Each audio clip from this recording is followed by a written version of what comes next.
We ended up attacking each other, saying tilapia is terrible and farmed salmon has color in it. Well, it's got Fukushima radiation or methyl mercury, or it's not sustainable. Is it fresh? Oh, I heard it was raised in a toilet. It was like, oh my Lord, creating space for ourselves in the oceans, not just acting on them, but acting within them.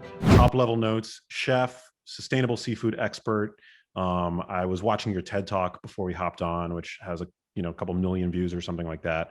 But yeah, why don't you paint for my audience your background? What are the kinds of things that you do professionally, advocate for, yada yada? Cool. Well, thanks again for the opportunity to be here, and praise to Eric. I would say sing the same genuflections about him. What am I? I'm a storyteller, is what I am now. And I've spent a couple of decades kind of getting to that realization. But all people who are involved in food are storytellers to some extent. How much they embrace it or not, it's still, par for the course. I was born and raised in a very multi-ethnic neighborhood in Washington, D.C. called Mount Pleasant, and it was a lot of Eritrean, Ethiopian, Guatemalan, Honduran, Salvadorian peoples, as well as the Black population. And food was just so important to all of these cultures, partially just because it represented so much of who they were and their identity that they brought with them into this new country. And so food always had this gravity around it. But also this sense of exploration. I mean, there are literally the little bodegas which service their needs, which were like mind-blowingly amazing.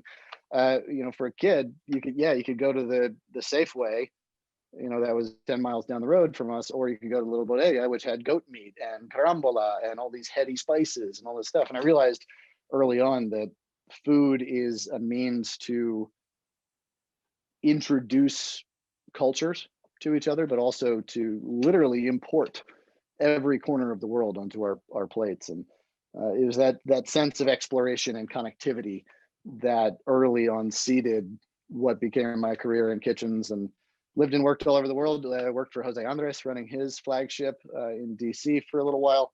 And he was the one that taught me a chef is more than the sum of ingredients we put on our plates.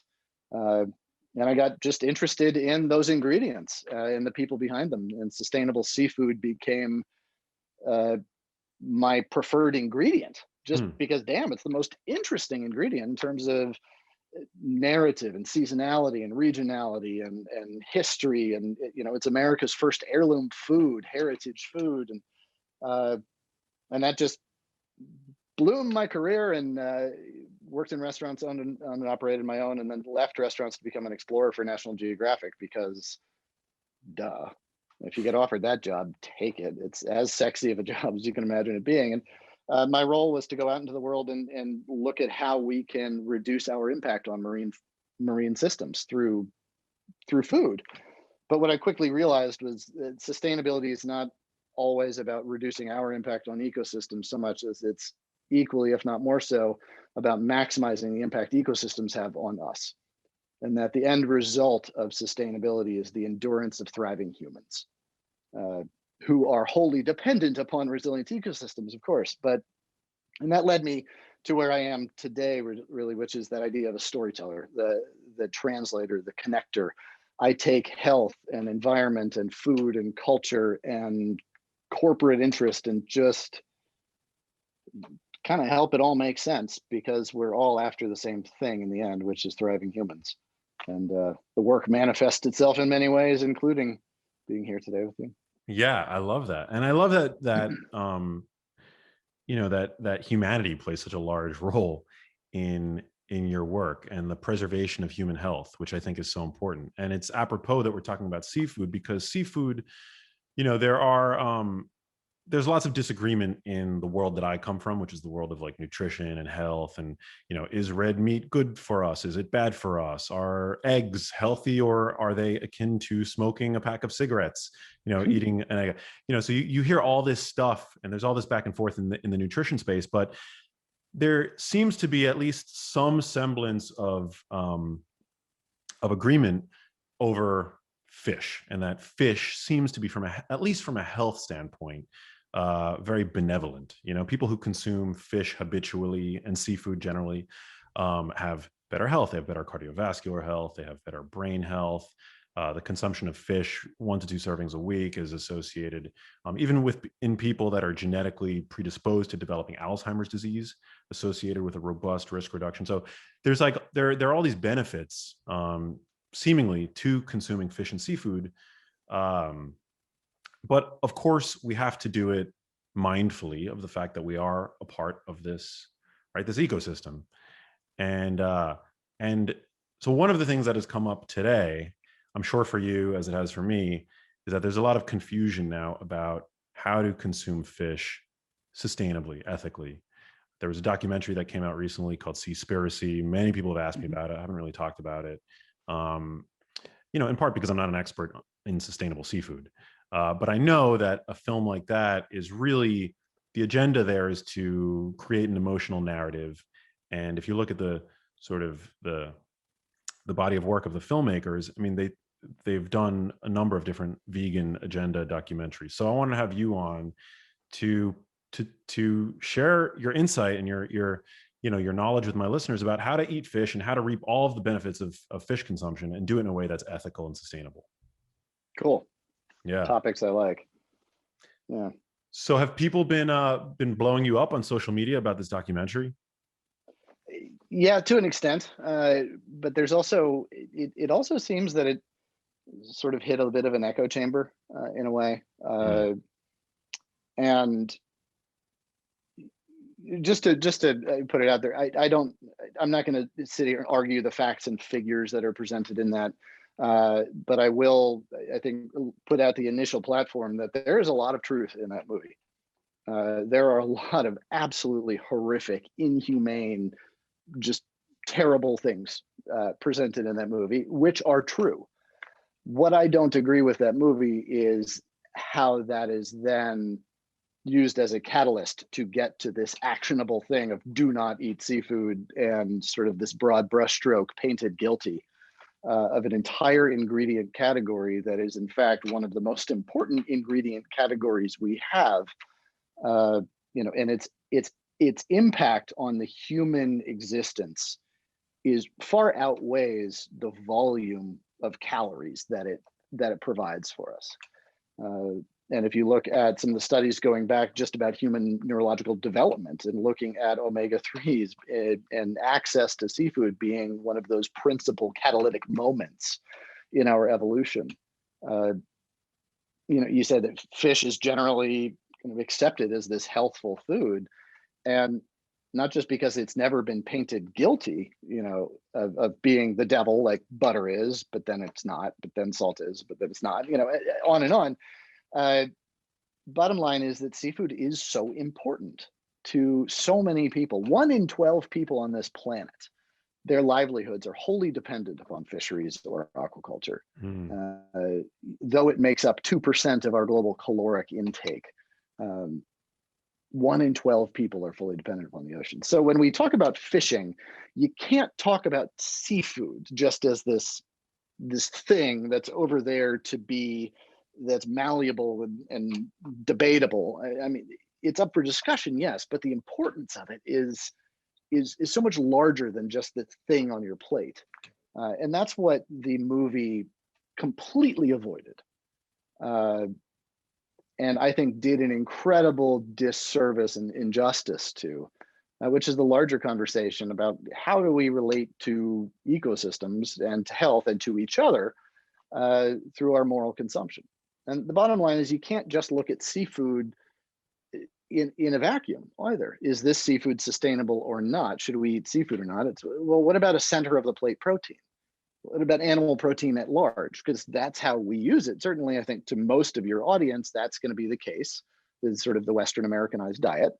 Uh, and if we look at seafood in that sense, it's like, well, damn, we should be eating more of it because from greenhouse gas emissions, land use alterations, feed conversion ratio, fresh water usage, antibiotic usage, across all 5 of those incredibly important metrics, seafood has a fin up in the sustainability game against any other animal protein. Why? Because of physiology. You and me, we're fighting gravity and spending a lot of energy to keep our blood warm, and big bones to fight atmospheric pressure, and connective tissue that's 14% of our body. And fish, No, dude, that's cool. I float. I mean, there's just these biological, physiological, biological efficiencies. They're there. So, um, yeah, I mean, this just sort of paint this critique of the movie at once, but also sort of reset the parameters of what I think it should have been addressing. Yeah, so well said. I'm sure there are some listeners who have not yet seen the film. I certainly haven't promoted it because, to me, even calling it a documentary, I'm using air quotes. It's a work of narrative. There is some truth. I completely agree with you, but it is largely as a whole, it's a work of narrative, a narrative fiction.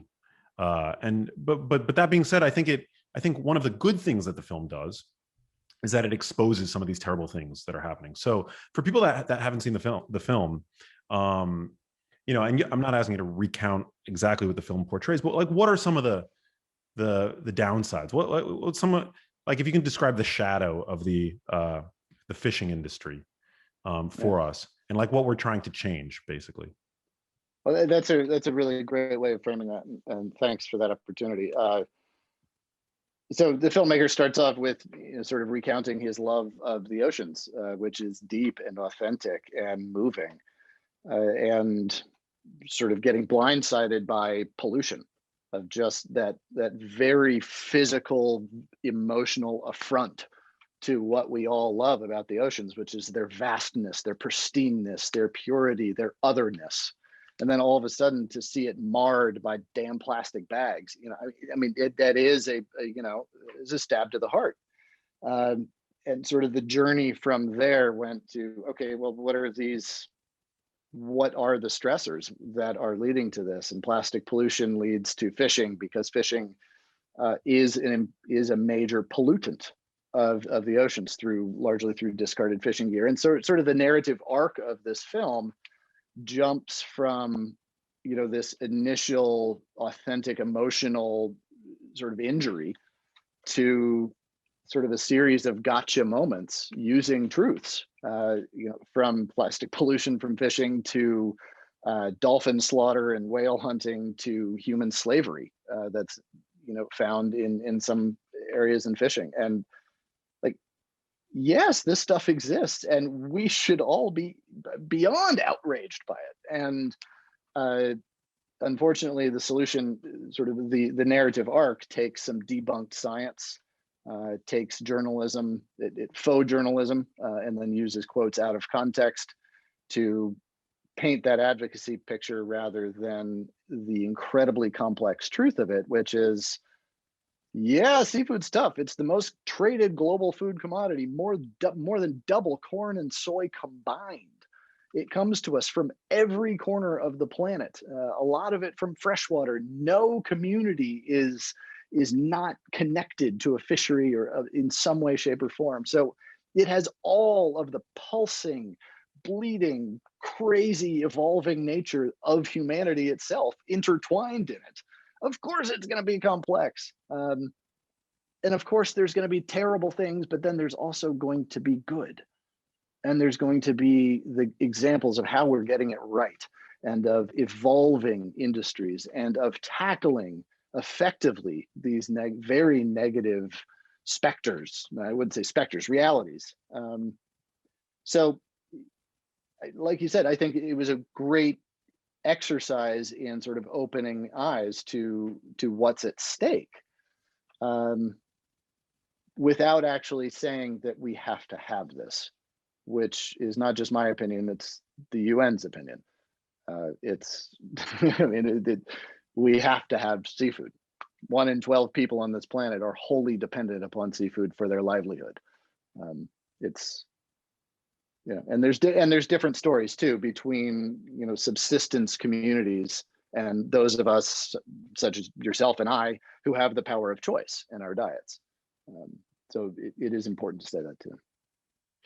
Yeah, I mean, just one example of where the film fudged the truth. It makes the statement that the Great Pacific Garbage Patch is about 50% of the trash and the plastic in the Great Pacific Garbage Patch might come from fisheries, right? But when you zoom out on a global scale, only 10% comes from fishing of garbage in the oceans, and about 80% of ocean pollution comes from land-based resources. So, but what it did was it took, a figure from the Great Pacific Garbage Patches, which is just one small part of the ocean, and extrapolated out to to the global scale. And, it's just, again, presenting figures out of context for the audience. I think it's a massive disservice, and it also undermines consumer impact, right? If you're saying that all of the pollution in the ocean, or nearly all of it, or a significant proportion of it is due to fishing, then what about like the plastic straws and single-use plastic and water bottles and plastic grocery bags and things like that? Are those less important? So I think I would agree that it puts the focus in the wrong place. Except for the fact that you and I are discussing this right now, and thousands of people are listening to it and care about it. And so to that extent, congratulations. The film has done a good service.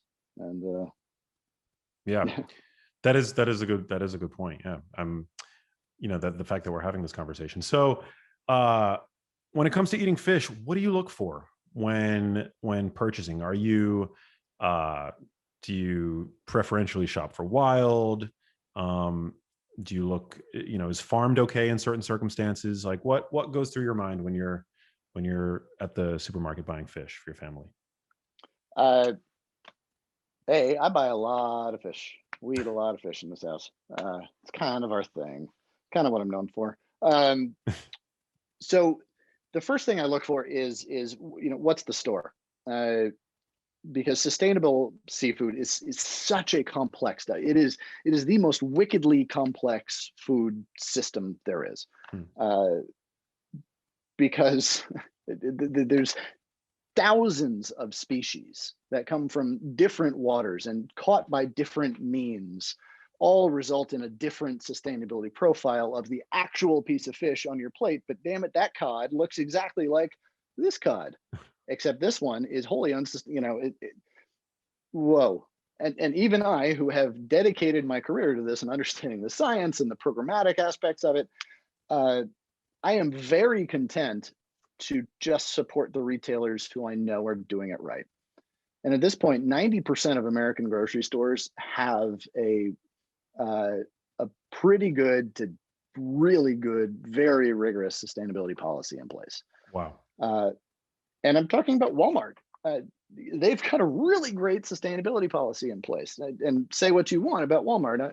I'm not, that's not a blanket judgment on the quality of the company, but bottom line is a lot of the seafood in American grocery stores you can trust. And when you start looking at groups like Albertsons, the parent company of Safeway, when you look at Wegmans on the East Coast here, you look at Whole Foods, you look at HEB down in Texas, these are the people that have really driven the change in the seafood industry that has been radical over the last 2 decades.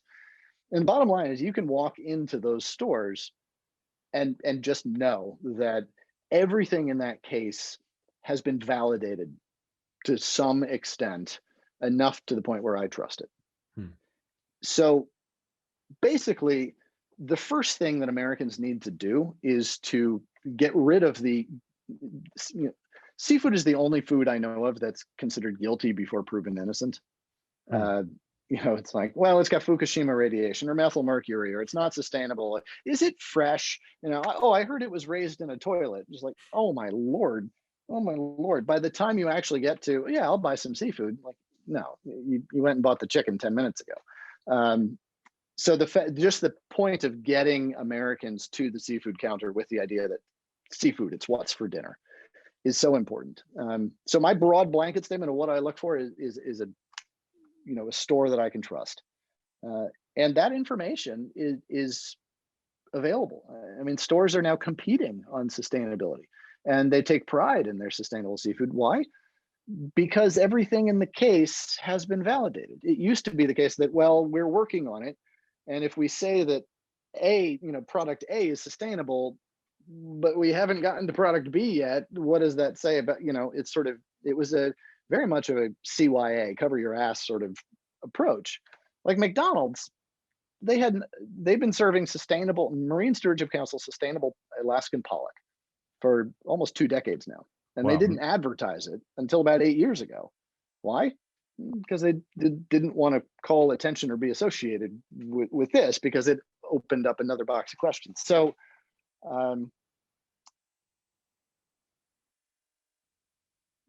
yeah, I got off track. But that notion that stores are beginning to compete on this and really advertise their virtues behind their fish is the first thing I'd look for. I love that. Is there, in terms of like labeling, like when I buy beef, for example, admittedly, I know much more about beef and land agriculture than I do fishing. I know next to nothing about. I think the term that you've used, restorative seafood. Mhm. But when I'm buying beef, I look for 100% grass fed. I look for humane certified, maybe. Um, Possibly organic. Like these are all kind of like buzzwords to some degree, but they're, I look for them when I'm buying, particularly the 100% grass-fed, grass-finished. Are there any kinds of certifications or anything like that? Maybe watchdog organizations that have a seal, Mhm. the pluses or minuses of those. Anything Yeah, in that regard? sure. There's a lot of great information out there, and uh, it's evolved over time to make sense of this incredibly complex ecosystem of information. Uh, First and foremost, you have the Monterey Bay Seafood Watch program, which I Mm. think most people, I think maybe in this audience, would be familiar with. These are the wallet guides that were for years, back when people carried wallets. I don't know if you remember that. Um, Now it's all an app, and it requires a lot of information input to know where the fish has come from, what species it is exactly, how it was caught, in order to sort of get the winnow down the information to a green, yellow, red stop sign type uh, principle.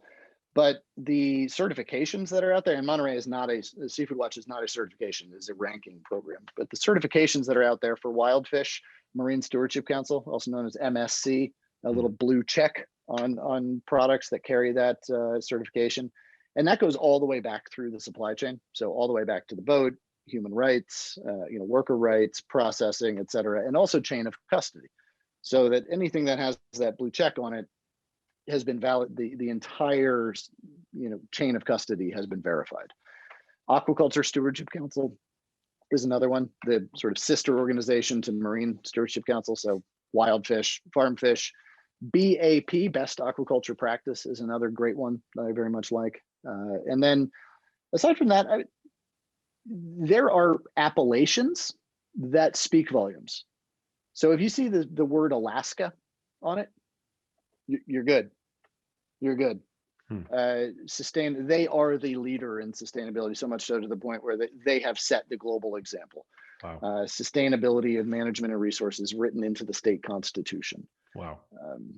And there have been examples of failures up there that have been responded to immediately with the right regimen of management. And so, you want to see a system fail so that you can see how the system responds to failure. And bottom line is their sign, they just do it right. And that is also true of basically anything caught or farm raised domestically. If it's got USA on it, go for it. Hmm. And I'm not going to say that everything caught or farmed here is sustainable, but I will say that everything caught or farmed here is managed under the highest and best sustainable program there is. And if I believe in the system, I have to believe in the products of the system and to support them. And I'm not just saying that out of patriotism or nepotism. I live here on the coast of Maine. I could hit a lobster boat right now with a baseball. It's not just about that. We really do get it right. And if you want to invest in the solution, participate in it. Boycotts are very, very effective in terms of setting the example for others to follow, as the U.S. largely has. Yeah, I love that. Wow. Talk to me about wild versus farmed. In the health and wellness world, wild is all has this halo effect, and admittedly, I talk about how, from a health standpoint, wild seems to be much better, typically, than farmed. But even I've had some of my assumptions challenged recently. In part by our mutual friend Eric, but also, from a sustainability standpoint, from a health standpoint, I know that there are examples of fish farms that are doing things better than they had perhaps been done in the past. Um, Places like Norway, I've heard, are really kind of leading the charge, but I don't know. What are your thoughts on that? The difference between farmed and wild, and when to buy either. Yeah. Um, this is it. This is a question I spend a lot of time with. On the surface, it seems a benign, not benign, but a relatively simple question that ultimately, very quickly, once you scratch the surface of this conversation, gets down into what the culture of innovating and introducing a brand new food system.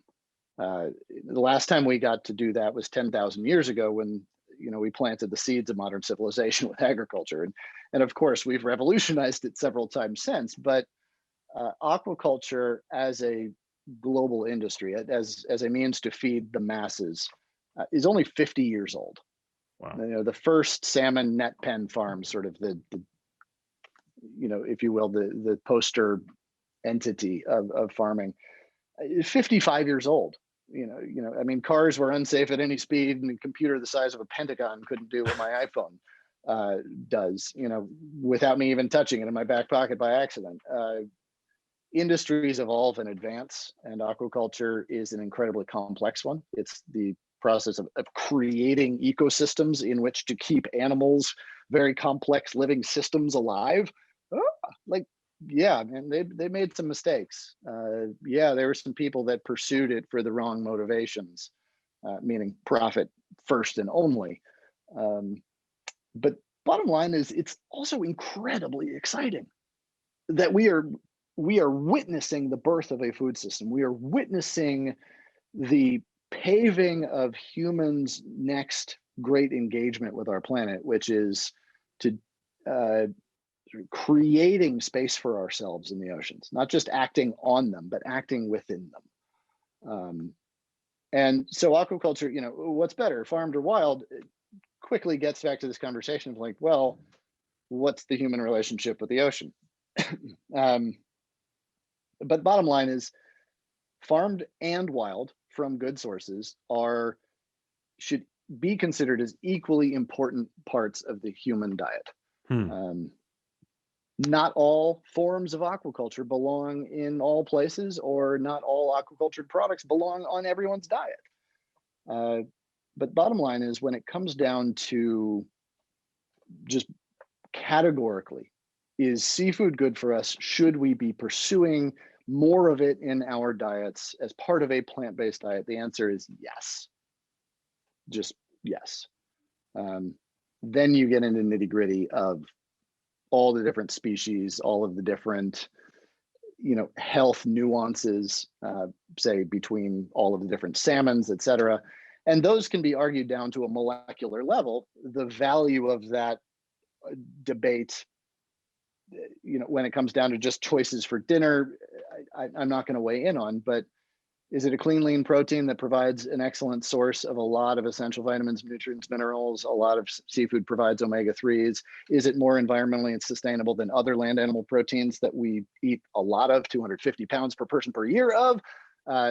The answer to all of those questions is yes. And so there you go. Yeah, Big answer. That. I love that. That dude, I'm so glad that we're getting to have this conversation. Is there a difference when it comes to sustainability? Like, is farmed going to be better for the environment, worse for the environment than wild? Because the question that always comes up when talking about wild, or when I promote the consumption of wild fish, is that we're overfishing. Are we overfishing? As the documentary Seaspiracy claims, Are our oceans going to be fishless by the year 2048? Yes, we are overfishing, but we are also managing the vast majority of our fisheries sustainably. Hmm. Seaspiracy claims this now debunked term that the oceans are going to be devoid of marine life by 2048. That was a 2006 paper written by a scientist by the name of Dr. Boris Worm out of Dalhousie University up in Canada. Excuse me. And he himself debunked his own paper 3 years later in 2009, a paper written with Dr. Ray Hilborn from University of Washington, in which no, the oceans are not going to be devoid of life by 2048. Could we do that if we tried to? Absolutely, we could. But bottom line is we have good management structures in place, and there are areas of the ocean that are being terribly abused, that we need more oversight and regimen to manage. But the oceans are 70% of this planet's surface. Fisheries happen everywhere, much of them outside of the jurisdiction of any nation state. So finding the economic policing mechanisms to prevent unsustainable seafood from getting into the marketplace is complex. But about 65% of all of the globe's fisheries, wild fisheries here, are managed or are executed in a sustainable way. And that accounts for about 78% of the fish that we eat is coming from sustainable sources. So 65% of fisheries doesn't necessarily mean that's the number of individual sort of economies, but each of those economies produces different volumes. So you can have almost 78% of seafood that we eat from the wild is coming from sustainable sources. So that fact and figure right there is like, wow, when does humanity get anything 78% right? That's a pretty great grade. That tends to get overshadowed by that, we're overfishing. Well, yes, that's true, but the larger context is far more positive. So who's supporting, like, which cohort of consumers is currently supporting overfishing? Is it like buying fish from really weird random places? Is it third world countries? Is it like who's supporting that overfishing? If you're saying most of the supermarkets are now, when we go to most supermarkets in the United States, we're very likely buying sustainably farmed fish. So who's supporting the overfishing? Where's that fish going to? A huge amount of fisheries volume runs through Asia, and this is.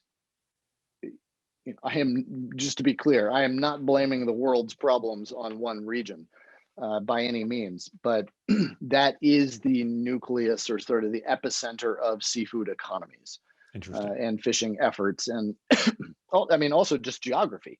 There's a lot of ocean over there, and a lot of different nation states and a lot of different interests competing for very closely interrelated resources.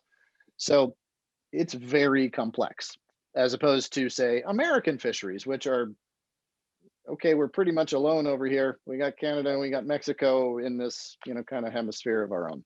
Cool. It's a lot easier just mathematically to manage what's happening, in our exclusive economic zones. So another problem is that some of those unsustainable fisheries are fisheries that you and I are not participating in. People that have the power of choice in our diets are not participating in. These are fisheries that are last resort, that might be traditional or artisanal, but have been put under great stress by international fishing that then creates a vacuum of resources for, say, West African fishermen that are fishing on 19-foot pirogues with hand lines. Like, they are not the problem. They're not. However, they might be fishing on an ecosystem that is severely depleted, not by their own doing.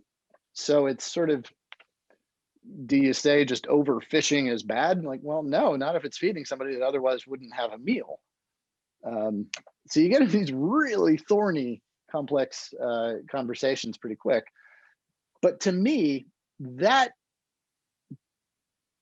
suggests that the path forward is likely more successful when we participate in this system, when we drive our dollars towards the examples we want to see replicated, towards building economies of expectation that seafood must be and will be sustainable, to me is going to drive change through these other mechanisms a lot better than just removing ourselves from the paradigm. Couldn't agree more. When it comes to buying farmed fish, is there anything that you look out for? Because, I know that there's some data suggesting that farmed fish, they have higher levels of certain environmental toxins. I think a few people, maybe even many people, are familiar with the notion that farmed salmon aren't even pink at the beginning, like that they don't necessarily have the color that we expect salmon to embody, and that coloring is added like after the fact, which there's different ways of now farming. Are some sorts of operations better than others, and what do you look out for when buying farmed fish? So, blanket, I will say domestically produced. Domestically produced. Farmed seafood, of which we don't have a whole lot. We've got some shining examples of, but in terms of overall volume, we're just not there, and it's an incredible opportunity. And I'd love to maybe speak to that down the road in this conversation. Domestically produced, but look at country of origin. You were right to mention Norway, Scotland, Chile has made some advances, still has some hurdles to get over, but Canadian, et cetera. There are countries that have set up programs under which everyone must operate to this high standard. Beyond that country of origin, which requires some knowledge on the consumer's part, go towards those certifications: Aquaculture Stewardship Council or Best Aquaculture Practices, both certifications that carry through to the product, at the point of sale. But to be perfectly honest, I was very much an activist against farmed seafood at the outset. I was a bumper sticker having farmed and dangerous chef.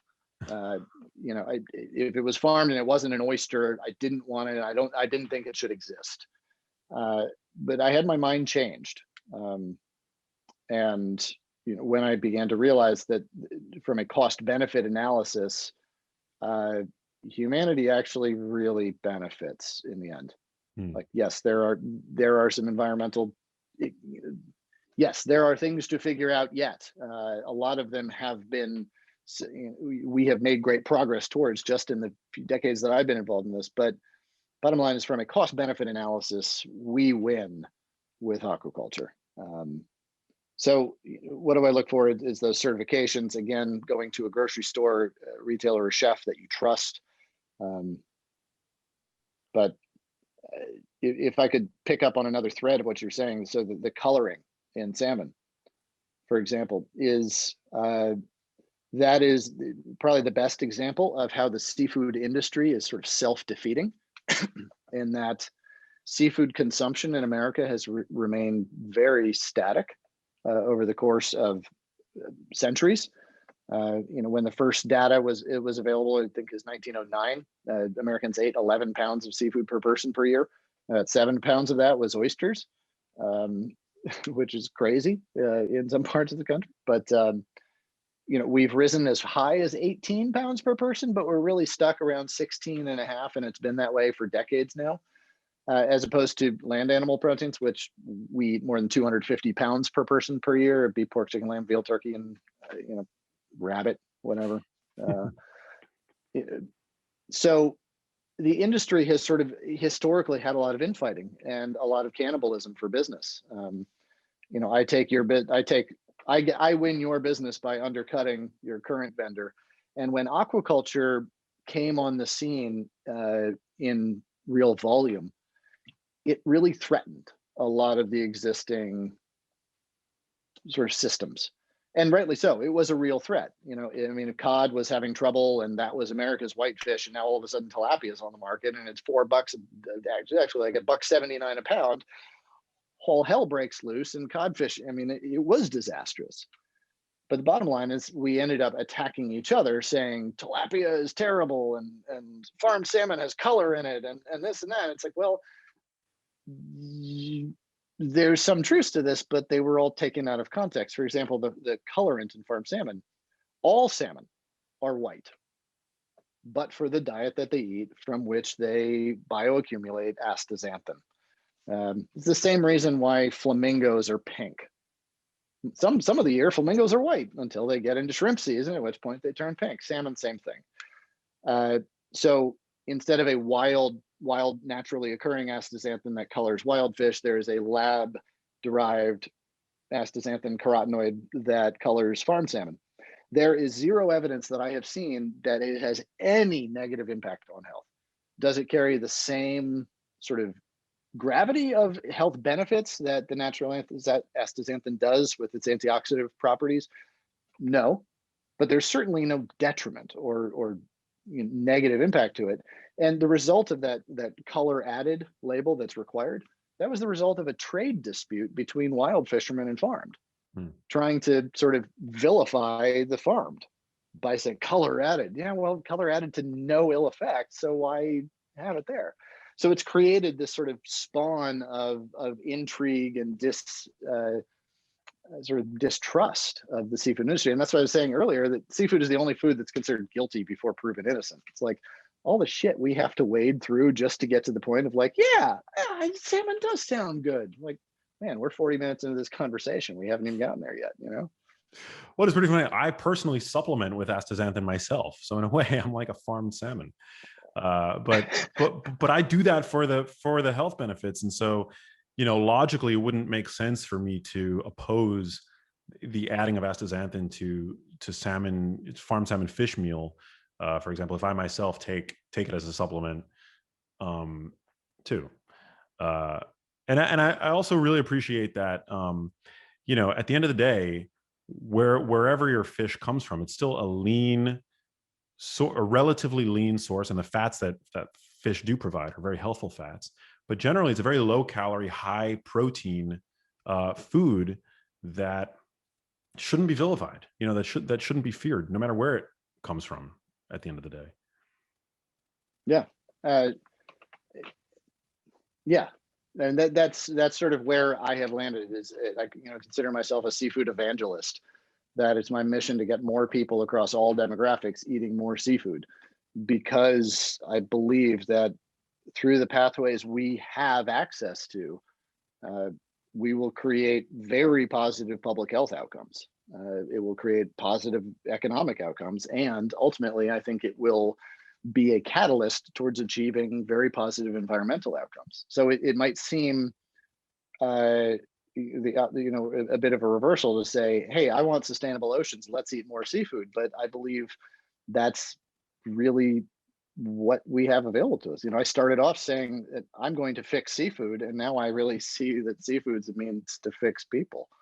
And yeah, we still have to be careful where it comes from. But of course, how can people add more seafood to their diet? Is it just adding more, more of the big, like the most popular fish, more salmon, more tuna, or are there other species out there that you think people ought to be integrating that they're currently not? This is a question of access. I want people eating more seafood in America. Of the 17, 18 pounds we eat per person per year, 95% of that comes from only 10 species. We are extremely trepidatious of diversity in this country. Wow, that statement could be used in a number of different conversations, couldn't it?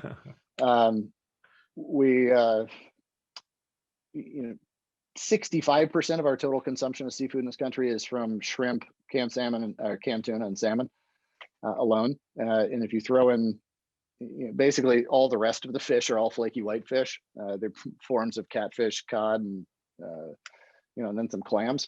But other than that, there's thousands of species out there. Do we have access to them all? No, not unless you have access to coastal markets or specialty markets, or can afford to put a fish on an airplane, ordered online, which I have some issues against.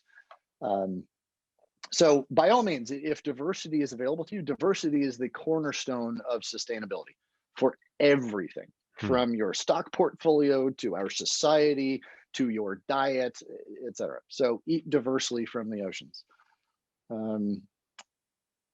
Is that feasible for everybody? No.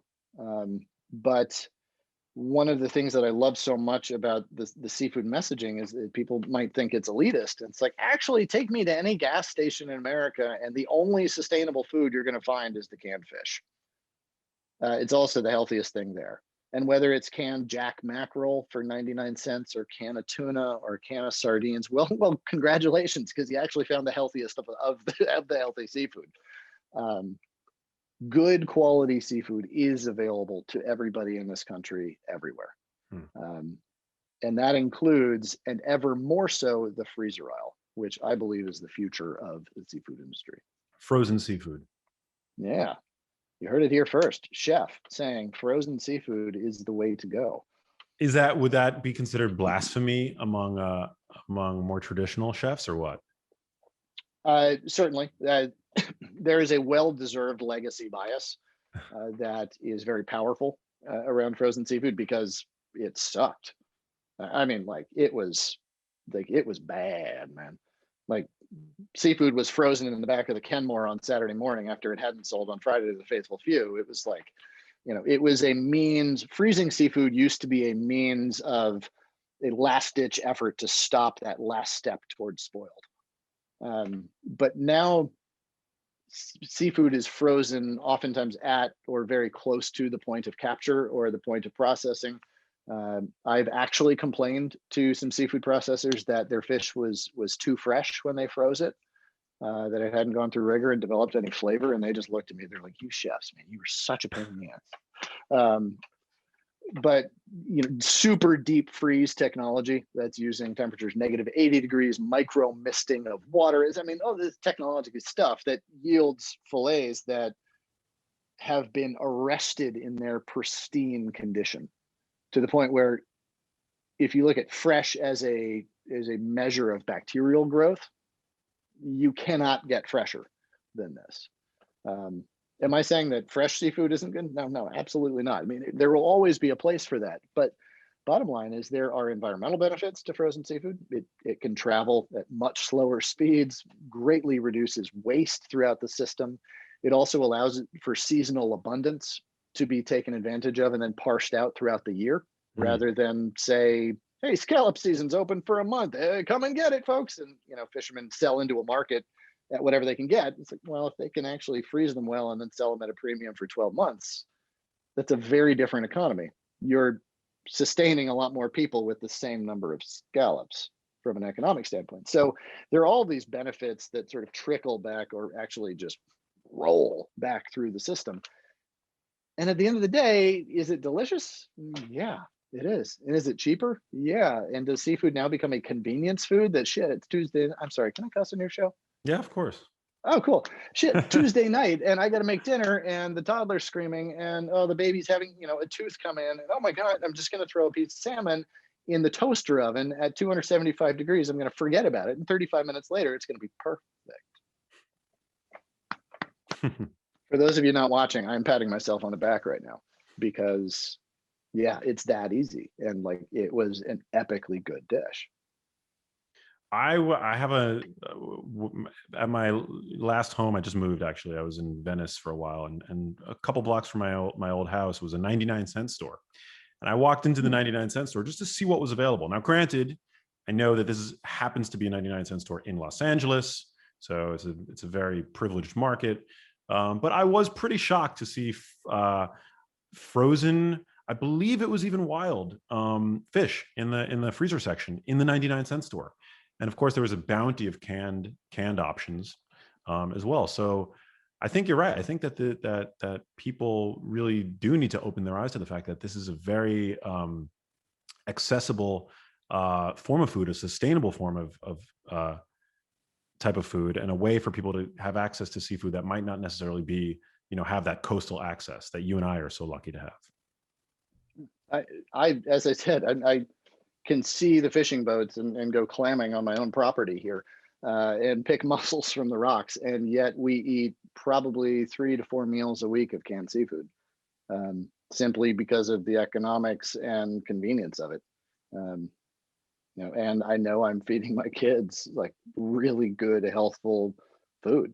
Um, and it's an honor and a blessing to be able to do that. Do you make any concessions for, you mentioned methyl mercury content in seafood? Yeah. How much does that play into your dietary choices? As a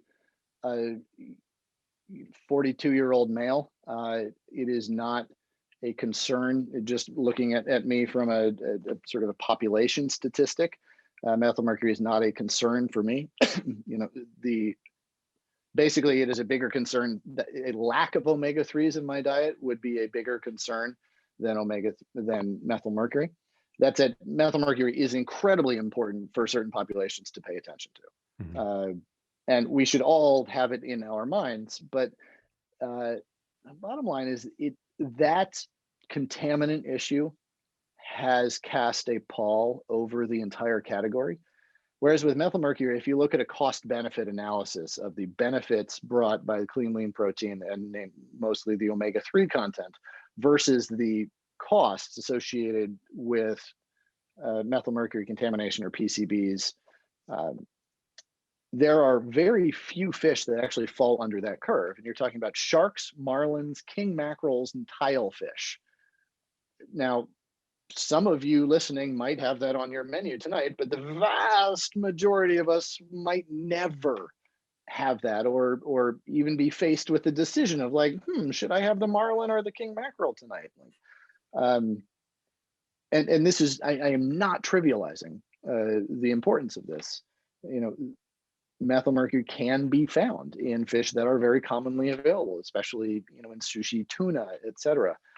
Some sushi tunas. But the bottom line is, in America, we have an epidemic of a lack of omega-3s in our diet. And if you look at some of the incredible science done by Dr. Dariush Mozaffarian, Eric Rim, et cetera, colleagues of mine when I was at Harvard, if we were to eat what our own government recommends, 2 servings per week of seafood rich in omega-3s, we reduce cardiac mortality incidence by 36%. Whoa! That's a moral issue to me that we be talking about seafood consumption. Overall reduction in mortality incidence by 17%, reduction in Alzheimer's and cognitive decline. You also have brain development, neurogeneration from young. You have help with diabetes, with depression. Just why are we not talking about seafood as a solution to fix people? And that's sort of where I've gotten to with and unfortunately, that mercury concern, that PCB concern, I think has overshadowed or has become a specter that taints what is the vast majority of this category, which is this incredible healthful food. Couldn't agree more. As far as I know, there's even been some rethinking, and I don't know how deep a dive you've done into the selenium to mercury ratio in fish as being, important when it comes to one's risk for mercury poisoning from seafood. So obviously, mercury, occupational exposure to mercury is very dangerous. But my understanding is that there's a rethinking in terms of how potentially dangerous mercury from fish actually is.